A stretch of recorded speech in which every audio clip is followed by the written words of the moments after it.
l'Olympique lyonnais a inclus Pierre-Emile Højgård dans sa liste afin de conclure favorablement le mercato d'hiver. Le milieu de terrain de Tottenham sait néanmoins ce qu'il désire et ce qu'il refuse. Révélé samedi, l'intérêt de l'OL pour Pierre-Emile Højgård a forcément suscité l'engouement, l'international danois des Spurs ayant le profil du joueur capable d'apporter un vrai plus à l'équipe de Pierre Sage.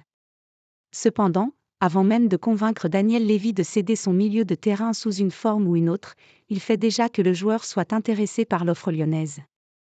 Et forcément rejoindre un club qui se débat pour se sauver en Ligue 1 n'est pas le projet le plus intéressant du monde. C'est pour cela qu'à en croire le très bien informé Florian Plettenberg, Pierre-Emile Højgård a d'ores et déjà prévenu l'OL qu'il ne souhaitait pas rejoindre le Groupama Stadium d'ici mercredi minuit, date de la fin du marché hivernal des transferts. Pierre-Emile Højgård dit non à Lyon. Lyon faisait pression pour P. Højgård ces derniers jours, mais il a refusé. De nombreux clubs se sont renseignés sur lui.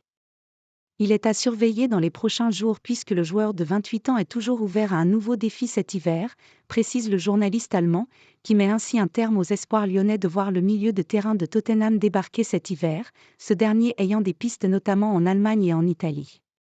En attendant, la cellule de recrutement de l'OL travaille déjà sur une autre piste à même poste et aurait déjà dans le collimateur, André Trindade, formé à Fluminense où il est sous contrat jusqu'en 2026 et qui est international brésilien. Il faut désormais aller très vite, car chaque heure qui passe rend ce genre de transfert intercontinental un peu plus compliqué.